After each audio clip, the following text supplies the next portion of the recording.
In a world that never stops changing, there's one nation whose story just stands apart. It's a story of impossible transformation, a story of mythic gods and warrior poets, of silent isolation and an absolutely explosive rebirth. This is the story of a people who mastered the sword and then somehow mastered the future itself. So that's the real question here, isn't it? How does an island nation, a place shrouded in mist and tradition, ruled by sword-wielding samurai for centuries, become the literal beating heart of global technology? I mean, how does that even happen? To understand Japan, we have to go way back to the very beginning, to an age of gods and emperors, where the destiny of a nation was first being forged. This story really starts with a legend. It's said a celestial spear was dipped into the ocean, and the drops of brine that fell from its tip, well, those formed the first island. For thousands of years, waves of settlers came and shaped this land. But its imperial story, the story of one unified people, really kicks off with the Yamato court. Their first emperor, the legendary Jimmu, was said to be a direct descendant of the sun goddess Amaterasu, and that belief gave the throne a divine authority that would somehow last for thousands of years. But as it turns out, divine right isn't always enough to hold a country together. As the imperial court became more and more refined, it also grew more distant from the people. And out in the provinces, a new power was stirring. A power built not on prayer, but on steel. The age of gods was coming to an end, and the age of warriors was about to begin. You see, the foundations of this empire were laid down over centuries, and a lot of it was built on ideas from the Asian mainland. I mean, we're talking as far back as 40,000 BCE, settlers are migrating over, bringing agriculture, creating the first communities. Then around the 3rd century, the Yamato court starts unifying the southern islands under the banner of the sun goddess. But a really profound shift came in 552 CE when Buddhism arrived from Korea. This offered a whole new path to enlightenment that would shape Japan's spiritual world forever. Inspired by the incredible Tang dynasty in China, the Taiko reforms of 645 created a centralized imperial government. And finally, in 794, the ambitious Emperor Kanmu established a magnificent, permanent capital. He called it Heian-kyo, the capital of peace and tranquility, a place we now know as Kyoto. This kicked off the Heian period, a golden age of exquisite art, poetry, and courtly romance. But here's the thing. While the emperor's court in Kyoto was busy writing poetry and obsessing over the exact shade of a silk robe, the countryside was being completely neglected. Power started to just slip away from the capital and into the hands of regional lords, the daimyo. And to protect their lands and enforce their will, these lords hired elite warriors bound by a strict code of honor they called bushido. They were called the samurai. These warrior clans grew so powerful that they eventually turned on each other in the brutal Genpei War. And after years of bloodshed, one man stood victorious, Minamoto no Yoritomo, a stern, calculating warrior with an unshakable will and a face just hardened by years of exile and war. Now, he was smart. He knew he couldn't just get rid of the emperor, so he did something even more clever. He kept the emperor as a divine figurehead, but he forced him to grant a brand new title, Seitai Shogun, the great general who subdues the barbarians, or, for short, shogun.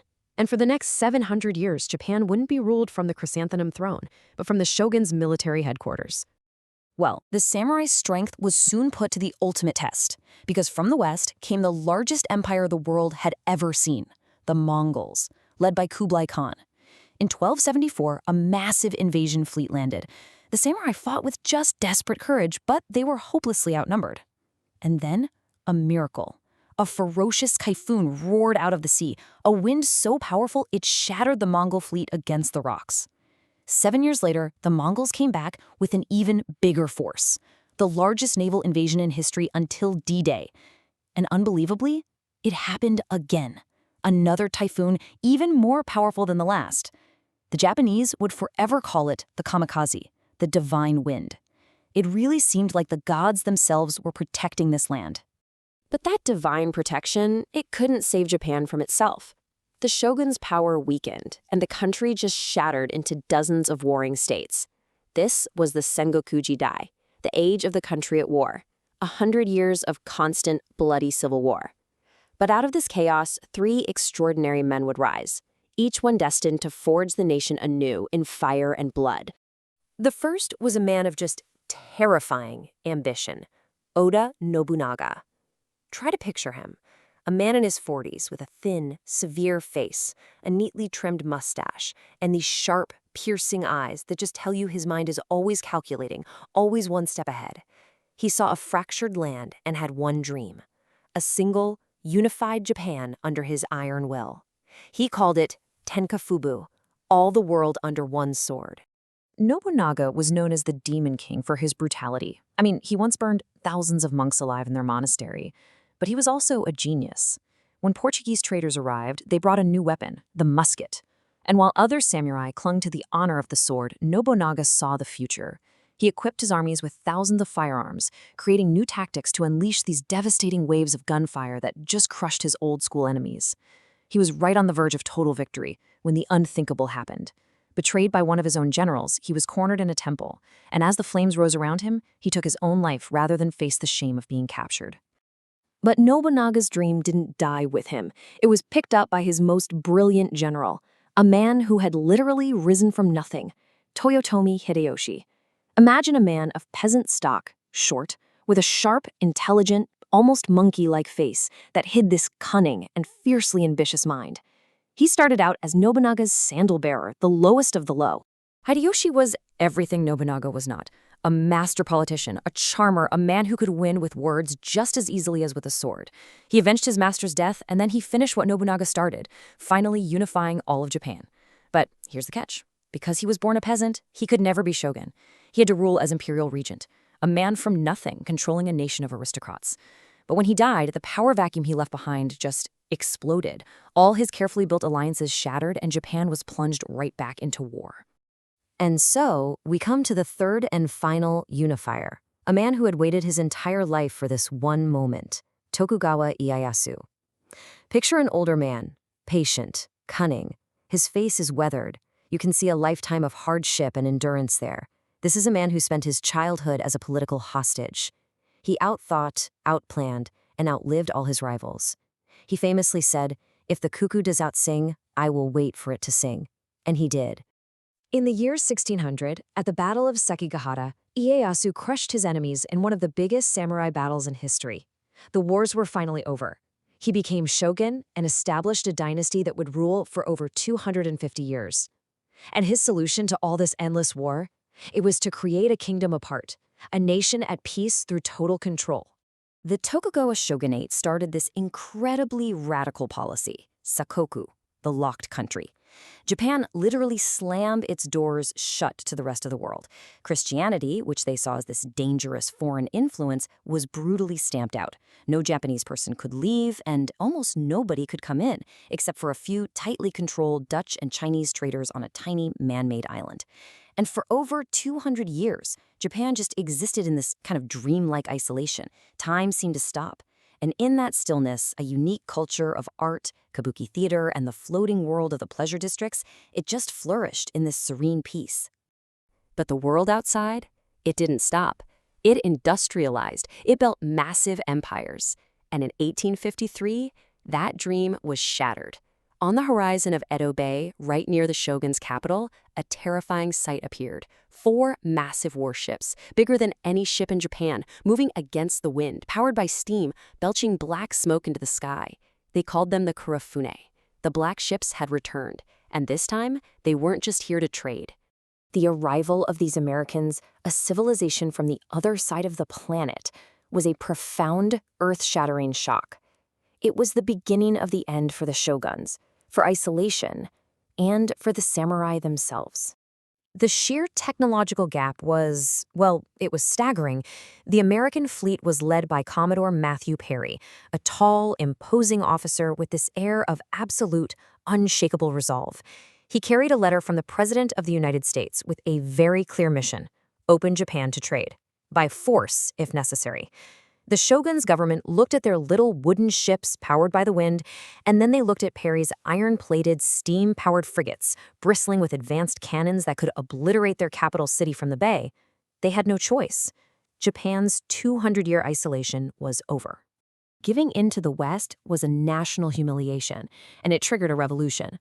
Powerful southern clans, absolutely furious with the shogun's weakness, rallied around the young Emperor Meiji, just a teenager who'd become the symbol of a new Japan.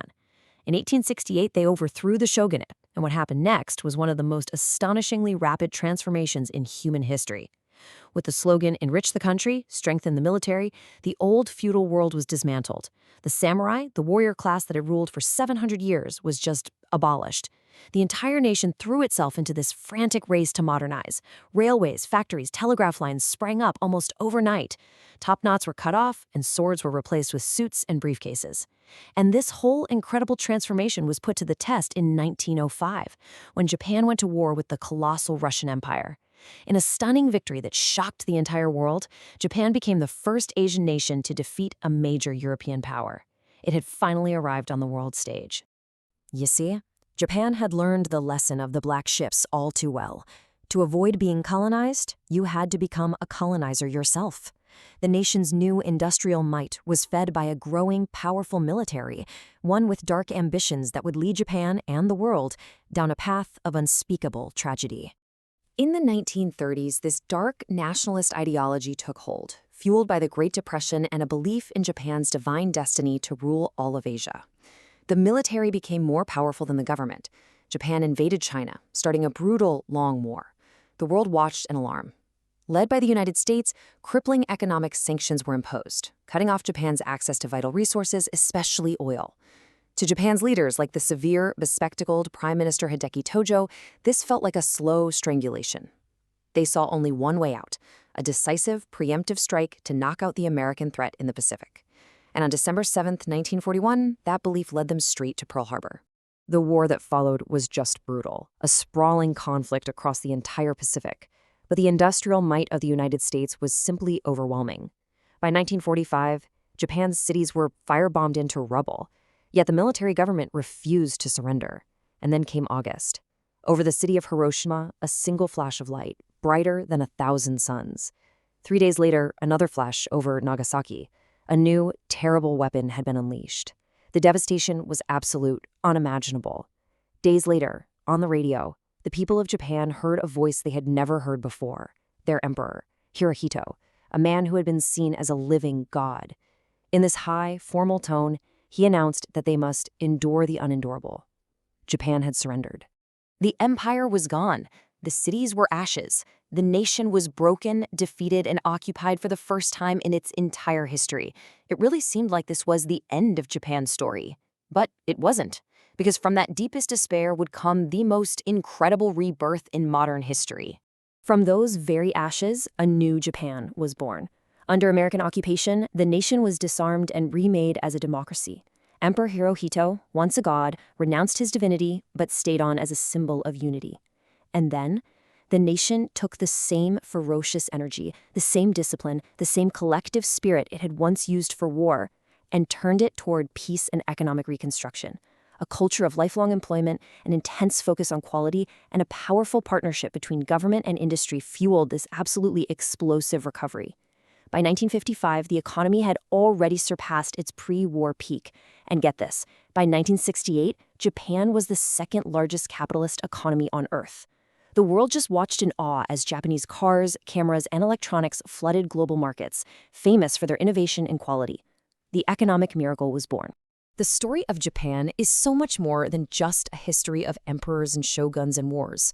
It's a profound testament to a nation's ability to adapt, to endure, to destroy, and to rebuild. It's a culture that can hold on to ancient traditions while simultaneously racing into the future. From the sharp edge of a samurai sword to the intricate circuits of a silicon chip, Japan's journey is a powerful, timeless lesson in the relentless, unbreakable power of human resilience.